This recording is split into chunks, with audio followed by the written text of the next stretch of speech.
जय बोलो देवादिदेव खतराट श्री भगवान महावीर स्वामी की जय जय जय। अहिंसा परमो धर्म की जय जय जय। परम पूज आचार्य गुरुवर श्री विद्यासागर जी महाराज की जय जय जय। परम पूज महामनामराज प्रमाण सागर जी महाराज की।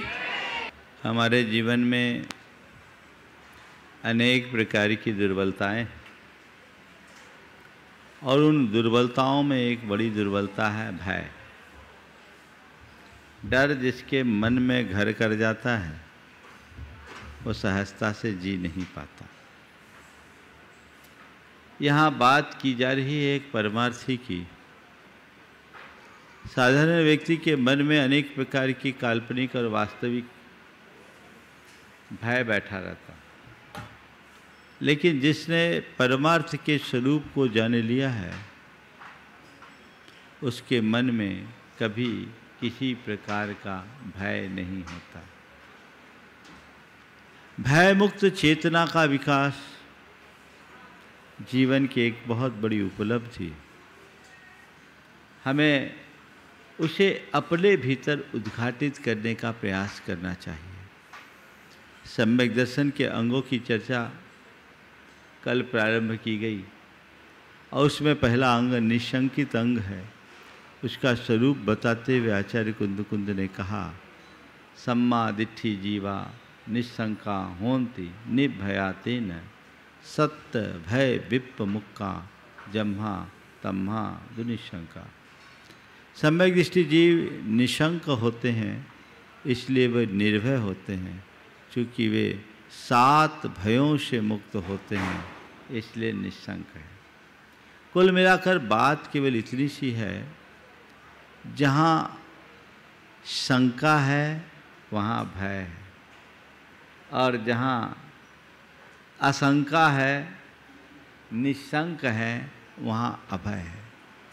कल मैंने बात की थी श्रद्धा अश्रद्धा, श्रद्धा भय अभय।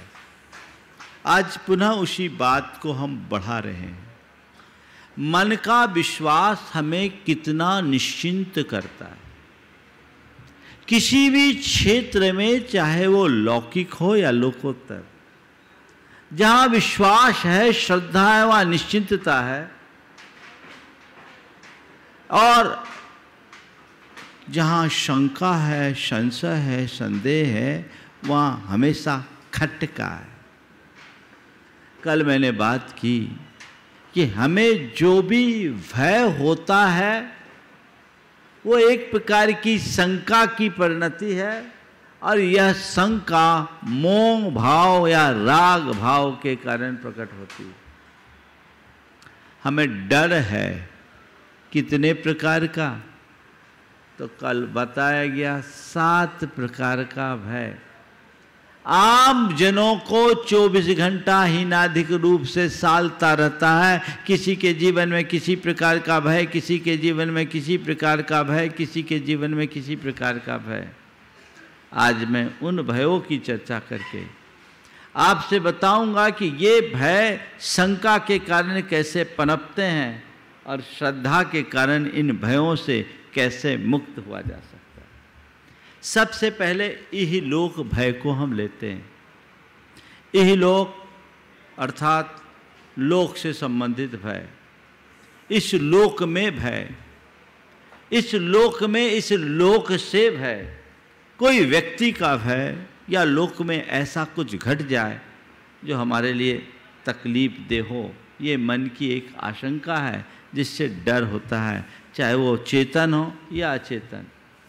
चेतन अथवा अचेतन निमित्त मुझे किसी तरीके से प्रभावित न कर दे, वो हमारे मन को भयातुर करता है। किस वजह से? हमें शंका है। किसकी शंका है? मेरा कोई नुकसान न हो जाए, मुझे क्षति न पहुंच जाए। किसका नुकसान, किसकी क्षति? तो हमारे शरीर को नुकसान न पड़े, हमारी संपत्ति को नुकसान न हो, हमारे स्वास्थ्य को नुकसान न हो, हमारी संतति, हमारी संतान, हमारे परिवार को नुकसान न हो। यही सब चीज़ें हैं ना। जिनके प्रति हमारा मन हर पल आकुल व्याकुल बना रहता है, आकुलित चित्त रहता है कि इन्हें किसी भी प्रकार से क्षति न पहुँचे, इनको कोई नुकसान न हो।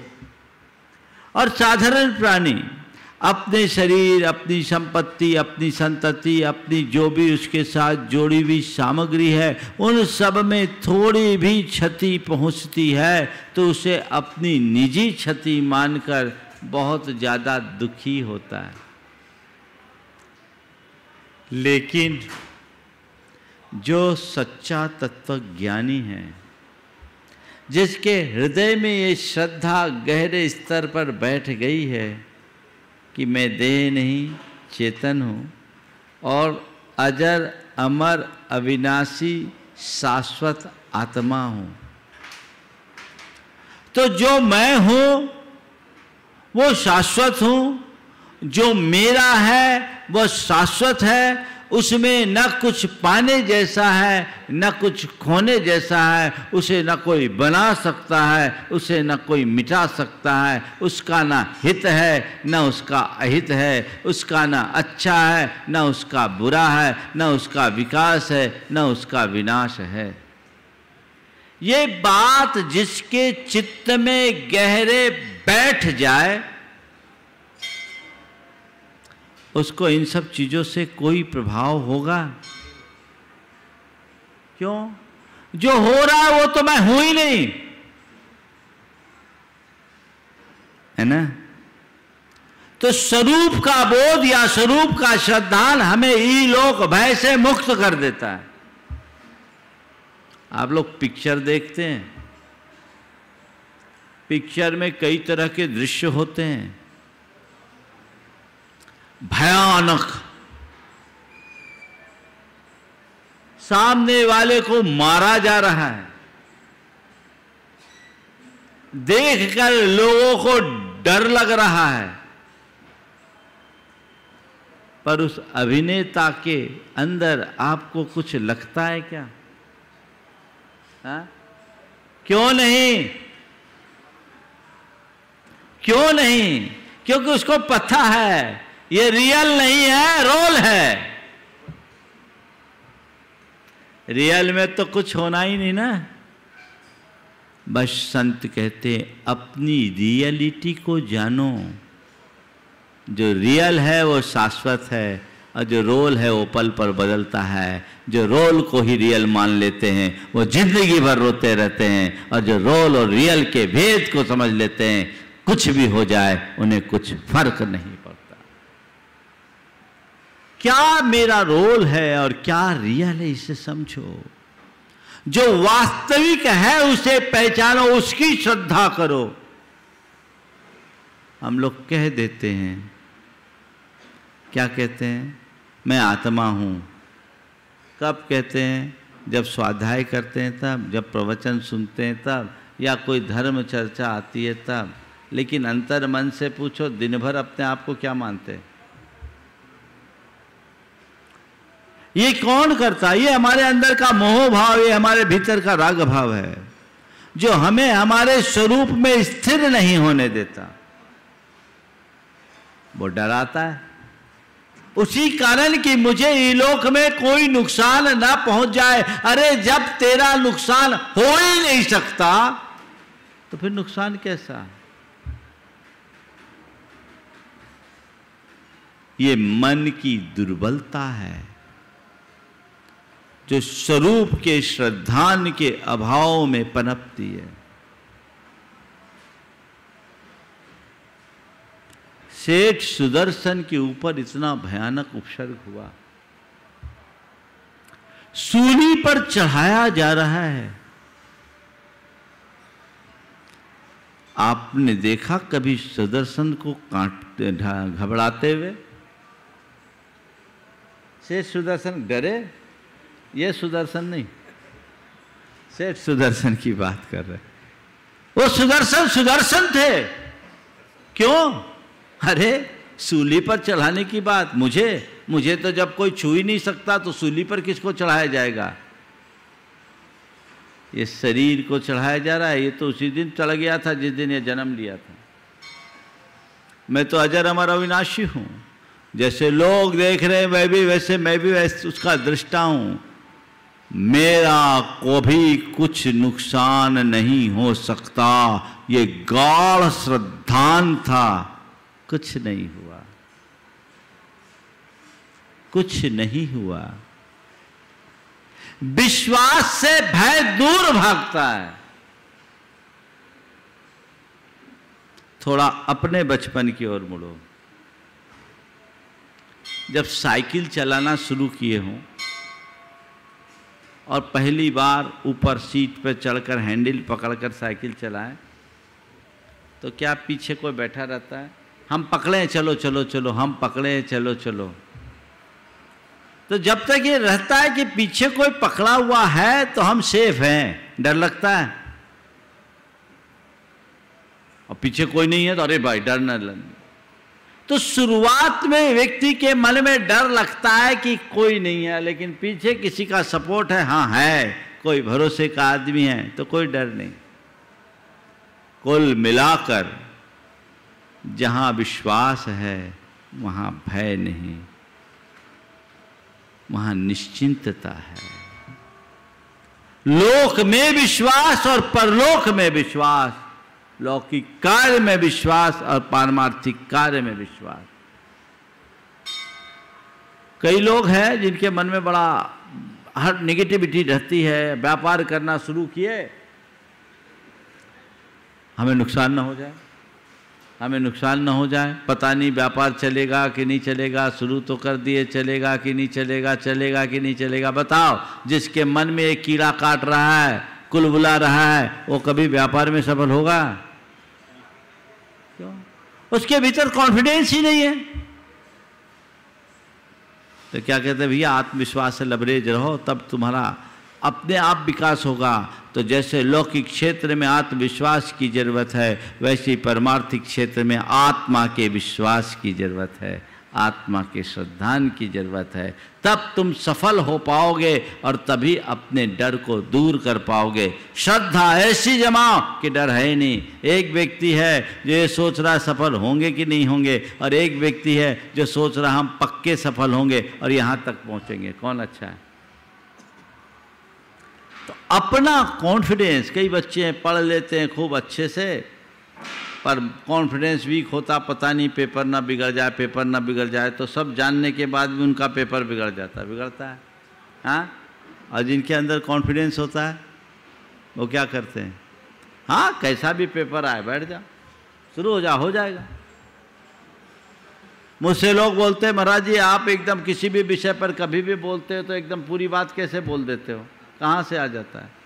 मेरा कहीं से नहीं आता। मेरे अंदर कॉन्फिडेंस है इतना कि मैं बोलूँगा, शुरू करूँगा तो मेरा हो जाएगा, अपने आप हो जाएगा।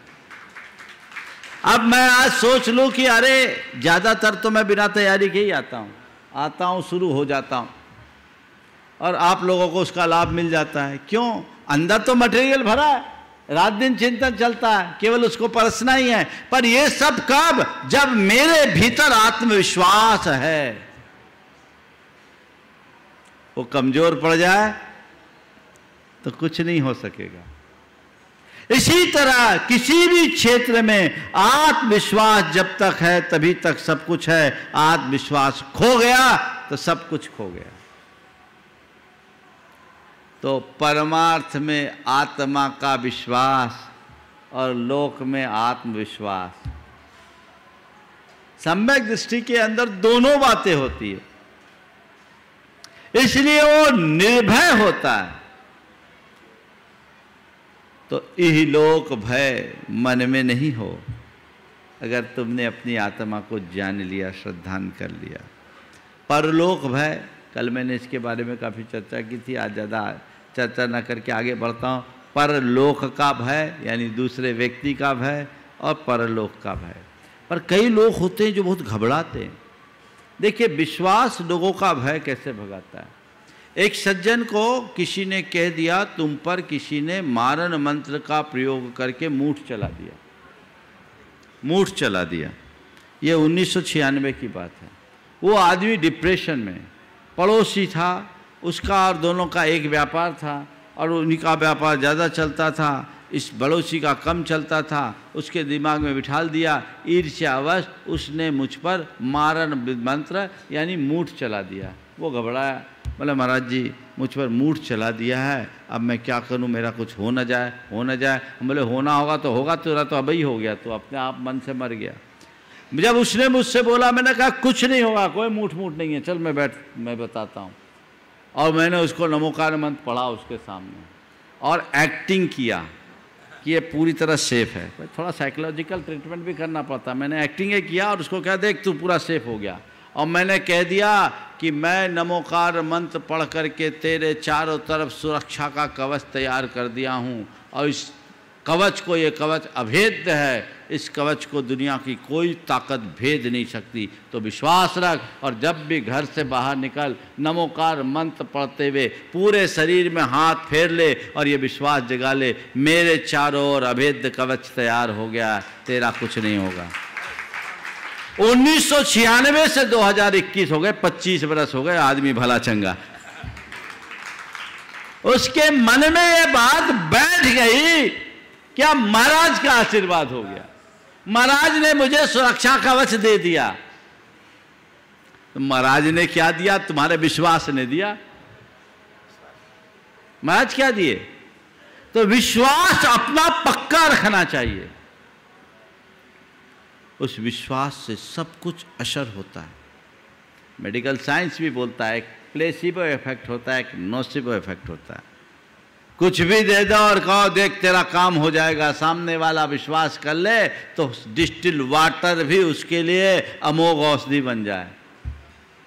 अरे और साधारण सी बीमारी, ये बीमारी बड़ी गंभीर है, इसका कोई इलाज नहीं, आदमी के ऊपर असर पड़ गया तो साधारण सी बीमारी में भी ऊपर पहुंच जाएगा।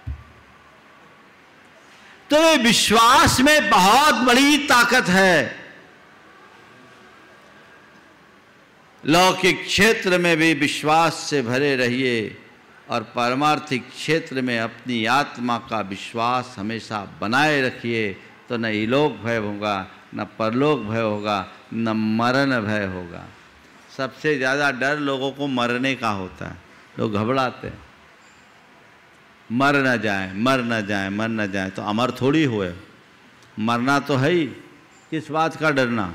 हम तो उस परंपरा में जन्मे हैं जहाँ हमें बचपन से ही पढ़ाया जाता है, सिखाया जाता है, क्या राजा राणा छत्रपति हाथी के असवार, मरना सबको एक दिन अपनी अपनी बार। तो जब मरना सबको एक दिन अपनी अपनी बार है तो मरेंगे, डरने से क्या काम। जब मरना होगा तभी मरेंगे, जब मेरी बारी आएगी तभी मैं मरूंगा, बारी के पहले नहीं मर सकता। किसका डर?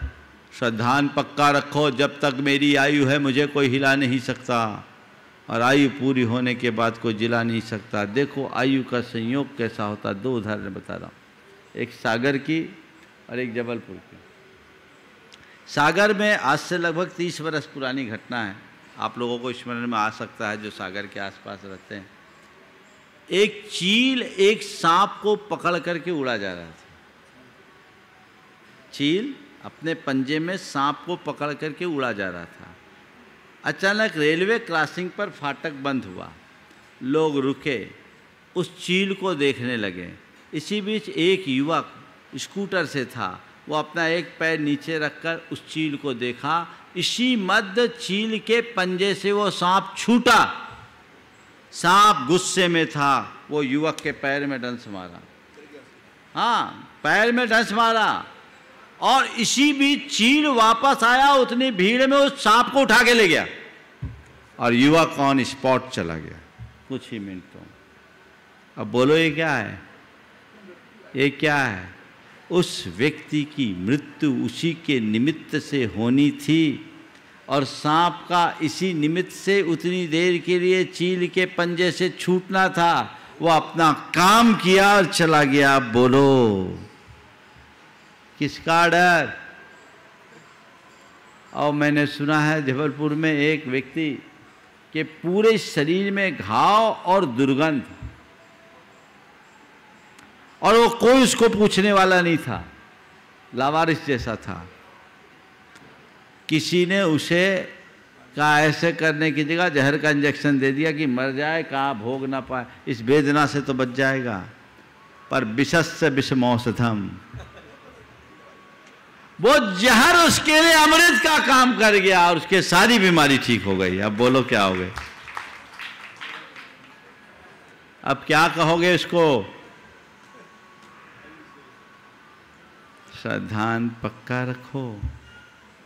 अभी 3 साल पहले एक परिवार शिमला गया, उनके साथ उनका 2 साल का बच्चा था।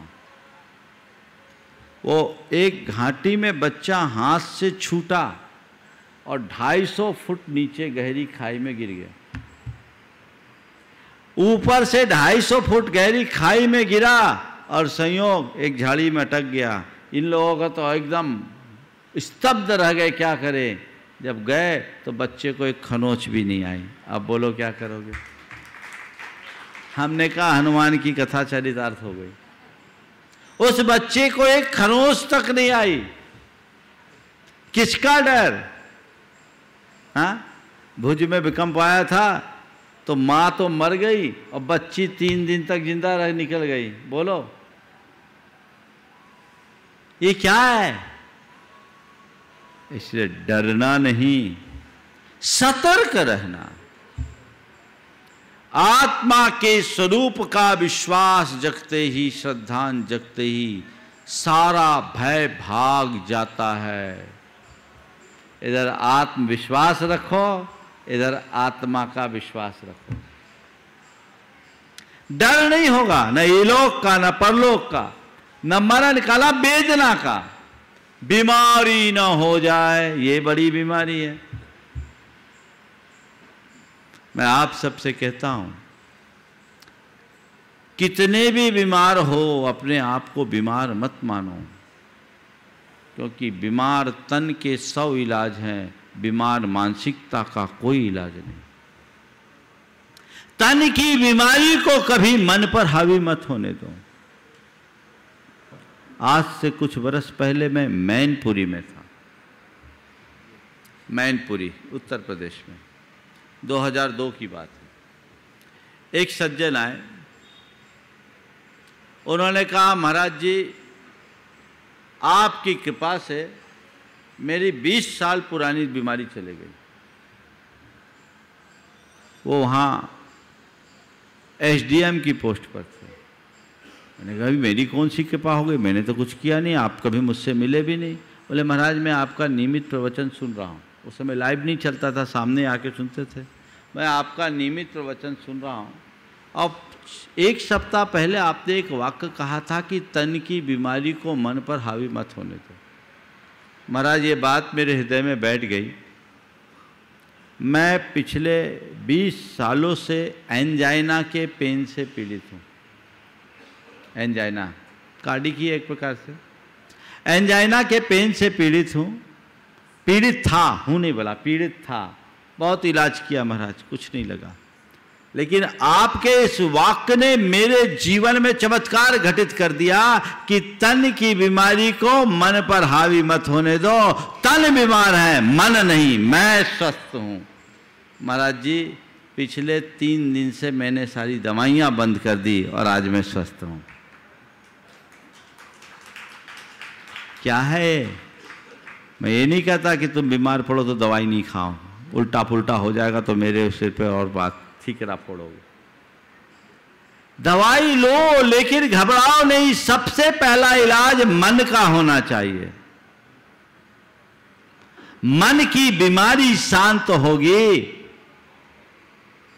तभी आप तन को स्वस्थ रख सकोगे। डरो नहीं। पर कई है बीमार होने पर घबराए तो ठीक, बीमारी हो ना जाए इसलिए घबराते हैं। एक युवक अपनी बहन को लेकर मेरे पास आया, वो डिप्रेशन में थी। क्या बात है? बहुत गंभीर डिप्रेशन। क्या हुआ? हुआ ये था कि उसकी एक सहेली थी, उसे वाइट स्पॉट हो गया। सहेली को वाइट स्पॉट हुआ, डॉक्टर को दिखाने गई। डॉक्टर ने बोला कि ये तो मेलानिन की कमी से होता है और ये किसी को भी हो सकता है। मेलानिन की कमी से होता है, और ये किसी को भी हो सकता है। ये बात उसको लग गई, अरे तो कभी मुझे ना हो जाए, मैं इतनी सुंदर हूँ। वो कुछ सुंदर थी, और जितनी सुंदर थी उससे ज़्यादा सुंदर अपने आप को मानती भी थी। क्या होता है, जितनी थी उससे ज़्यादा अपने आप को मानती थी। अगर मुझे हो गया तो मेरा क्या होगा? डिप्रेशन। अरे अभी बीमारी आई नहीं और तुमने अपने आप को बीमार मान लिया।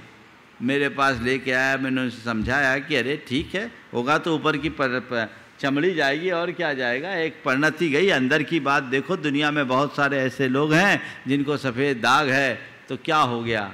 दाग सफ़ेद हो तो कोई बुराई नहीं, जीवन में काला काम नहीं होना चाहिए। आत्मा का श्रद्धान करो। ये तो शरीर है, एक दिन चिता की राख में परिवर्तित हो जाना है, इसे तो भस्म होना है, नष्ट होना है, इसमें हाथ में कुछ नहीं है। मैंने अपने तरीके से उसे समझाया, वो ठीक हो गई। मैं आप सबसे भी कहता हूँ, वेदना को लेकर व्याकुलता मन में मत रखो।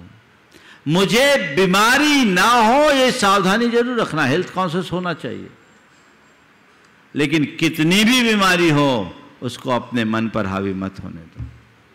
अपना खान पान, आचार विचार, व्यवहार इतना अच्छा बनाइए कि आप पर बीमारी आए ही नहीं। सतर्क रहिए, अपनी मानसिकता को सदैव स्वस्थ रखिए, और ये श्रद्धान अपने हृदय में जगा लें कि शरीरम व्याधि मंदिरम, शरीर तो बीमारी का घर है और आत्मा में कोई रोग है ही नहीं,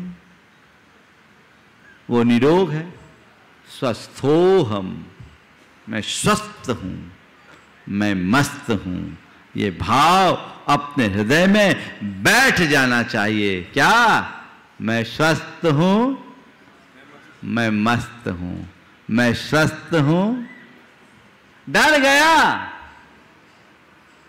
तो ये लोग भय, परलोक भय, मरण भय, वेदना भय, आकस्मिक भय, अचानक कुछ हो ना जाए, ये भी बड़ी व्याकुलता है लोगों को।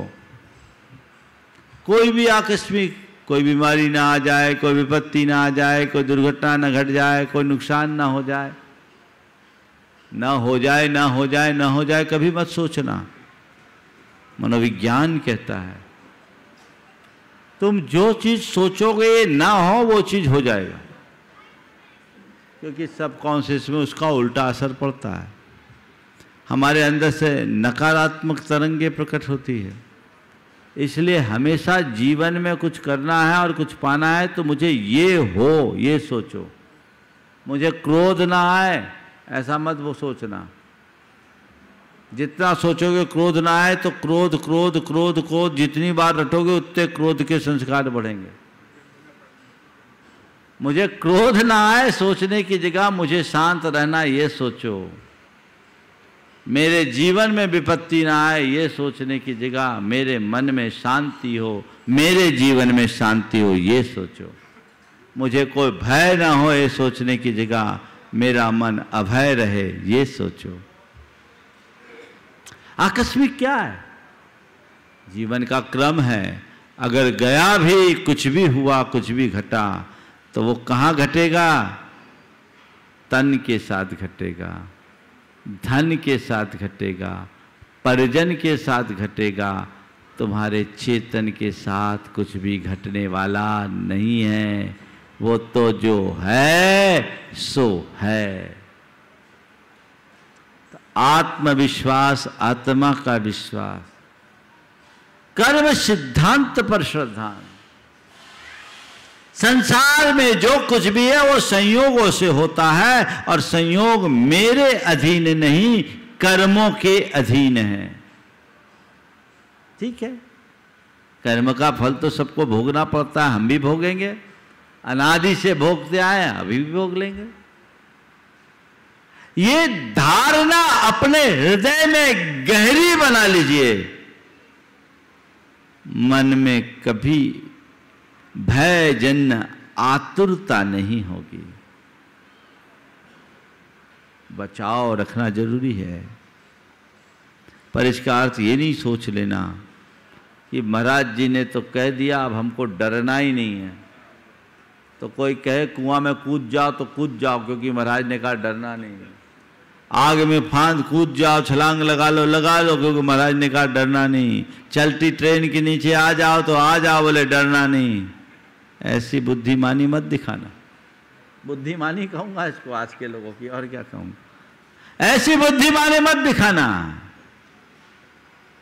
जीवन के प्रति जागरूक और सतर्क रहना तुम्हारा कर्तव्य है, पर जीवन को लेकर के किसी भी प्रकार से डरना तुम्हारी दुर्बलता। जागरूकता हो, सतर्कता हो, सावधानी हो, सजगता हो, पर डर नहीं। डर किस बात? जो होना होगा सो होगा। ज्यादा से ज्यादा बुरा क्या होगा? मरोगे। बोलो, इस जीवन में ज्यादा से ज्यादा बुरा क्या होगा? मरना ही होगा ना। तो एक ही बार तो मरना है, मरना तो है ही। बोलो, है ऐसा आदमी जो बोले कि हमको कभी नहीं मरना? नहीं, अभी नहीं मरना, कभी नहीं मरना ऐसा तो नहीं कहते, लेकिन अभी नहीं मरना। तो तुम्हारे सोचने से तुम्हारा जीवन तय हो जाए तो तुम डेट तय कर लो कि मुझे इस डेट में मरना, उसके पहले नहीं मरना। है कोई ऐसी व्यवस्था? बोलो, ऐसी डेट फिक्स कर लो। तुम सब चीज की डेट फिक्स कर सकते हो। कदाचित आजकल तो जन्म की डेट फिक्स होने लगी, शादी की डेट फिक्स होने लगी, तलाक की डेट भी फिक्स होने लगी, पर मौत की डेट फिक्स नहीं है।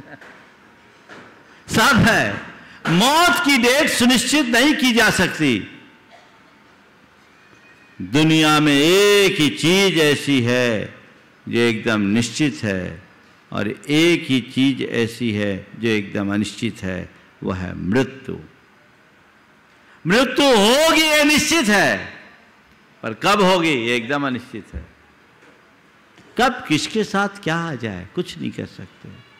श्रद्धान अगर पक्का बना रहे तो जीवन में कभी किसी प्रकार की कठिनाई हो ही नहीं सकती, डर आ ही नहीं सकता। किस बात का डर?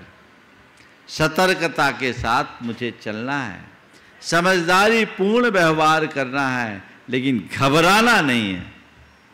घबराहट एक बड़ी दुर्बलता है, इससे बचना है। आजकल तो कई लोगों को बीमारी है घबराहट की, हार्ट बीट बढ़ जाती, बड़ी घबराहट होती है। ये एक प्रकार के डिप्रेशन के ही लक्षण है। अगर आपके अंदर ये तत्व ज्ञान हो तो आपका सारा डर पल में छूमंतर हो सकता है।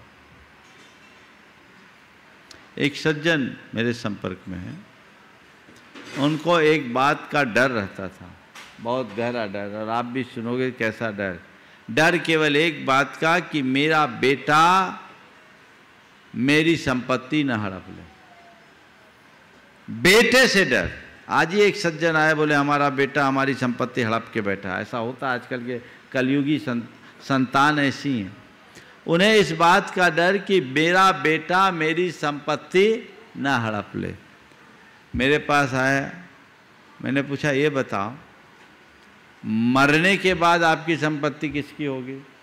बोले महाराज एक ही बेटा है, उसी की होगी, दूसरी कोई संतान नहीं, न बेटा न बेटी, एक ही बेटा, लेकिन डर है मेरा बेटा मेरी संपत्ति न हड़प ले। मैंने कहा ये बताओ मरने के बाद तुम्हारी संपत्ति किसकी होगी? महाराज वो तो बेटा की होगी। तो हमने कहा ये क्यों सोचते हो कि मेरा बेटा मेरी संपत्ति न हड़प ले, जीते जी बेटे को दे दो,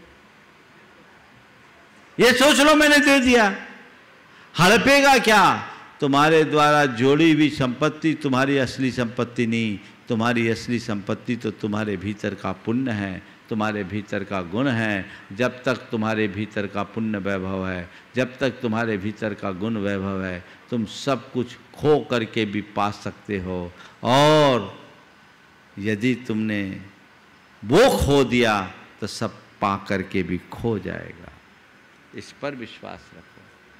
सब चला जाएगा तो भी आ जाएगा।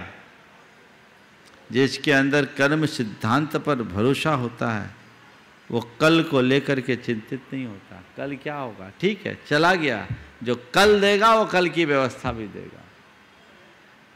ऐसे निर्भय निश्चिंत होकर के चला जाता है। मेरे संपर्क में एक युवक है, देखो सम्यक दृष्टि की परिणति कैसी होती। चिंता उसके मन में हावी नहीं होती। दो भाई, माता पिता किसी बात से नाराज हो गए। नाराज क्या हुआ, उनकी ज़्यादा धार्मिक क्रियाओं से उनको असंतोष था और एक दिन कह दिया निकल जा घर से। पति पत्नी दोनों ने अपने माँ बाप के चरण छुए और कहा हम आपकी आज्ञा का पालन कर सके ऐसा आशीर्वाद दें। हम आपकी आज्ञा का अनुपालन कर रहे हैं, आज हम घर से जा रहे हैं। बस एक निवेदन है, जब भी हमारी ज़रूरत पड़े आप हमें याद करें। अच्छा खासा संपन्न घराने का युवक जिसकी करोड़ों की संपत्ति है, अचानक घर से निकल जाने का आदेश, और वो सहर्ष स्वीकार रहा है। आधुनिक युग का राम कहूं तो गलत नहीं। और कुछ नहीं लिया। पति पत्नी दोनों ने अपने दो दो जोड़ी कपड़े लिए। निकला तो कुल जेब में 500 रुपये थे। चला, कुछ दिन अपने मित्र के यहां गया, वहां रुका। लोगों ने बोला तुम ऐसे ही निकल गए, तुम्हारे पास कुछ नहीं, कुछ तो आगे पीछे के लिए सोचते। बोले क्या सोचता, किसका सोचूं? जो था वो चला गया, जो होना होगा होगा। मैं उसे अपना धन नहीं मानता जिसे मैं छोड़ कर आया। मैं अपना धन उसे मानता हूं जो मेरे भीतर है। यदि मेरे पुण्य का योग होगा फिर खड़ा हो जाएगा। उफ किए बिना वो व्यक्ति गया। गुडविल अच्छी थी, हुनर अच्छा था, उसकी मित्रों का सर्किल भी बहुत अच्छा था। सबने कहा कोई बात नहीं, अपन फिर नए सिरे से, बोले नई गिनती शुरू कर लेंगे, क्या बात हो गई। रियल एस्टेट की कंपनी बनाई। ये घटना 2003 की, 3-4 के आसपास की। और रियल एस्टेट की कंपनी में ये रहा। लोगों ने पैसा लगाया, इसने अपना दिमाग लगाया। और 2004 से 7 के बीच में जो रियल एस्टेट का बूम था ना, उस आदमी ने करोड़ों रुपए पैदा कर दिए और आज एक बड़ी कंपनी का मालिक है। उससे जब पूछा गया, लोगों ने पूछा तुमने ये सब कैसे कर लिया, ये कैसे पाया, तो उसने एक ही बात कही, तत्व ज्ञान के बल पर। श्रद्धान था, स्वाध्यायी। आज वो बहुत आगे है, व्रती जीवन जी रहा, व्रती जीवन जी रहा और बहुत बड़ा एम्पायर है, कमी कुछ नहीं। और ये सब खो गया, सब खो गया, सब खो गया। तेरा है क्या जो खोएगा? जो तेरा है वो खो नहीं सकता, और जो खोगा खोएगा वो तेरा हो नहीं सकता। ये श्रद्धान अपने अंदर जगा लो। बाकी तो व्यवहार है, नदी नाव संयोग है। आज है, कल रहे न रहे, कोई जानता नहीं। और देखो दूसरा एपिसोड, इसके बाद जिस भाई के कहने से माँ बाप ने इनके साथ नकारात्मक व्यवहार किया, अंत में वो भाई भी अपने माँ बाप को धोखा दे दिया और उसने ही अपने माँ बाप को की पूरी सेवा की। पिता तो नहीं है, माँ है, और आज माँ की पूरी सेवा वो कर रहा है उतनी ही उदारता से। कर्म का खेल है, इसे जो समझता है वह कभी विचलित या चलायमान नहीं होता। डरो नहीं, संभल करके जियो। तो जहाँ श्रद्धा होगी वहाँ अभय होगा, जहाँ शंका होगी वहाँ भय होगा। कल भी, आज ठीक है, कल भी ठीक होगा, कोई भय नहीं। कल कहीं कुछ गलत ना हो जाए तो डर ही डर होगा। आज गलत है, कल गलत ना हो जाए तो भी डर होगा। जो है सो है, जो है सो सही है, ये अवधारणा हृदय में बैठ जाए, सब ठीक है।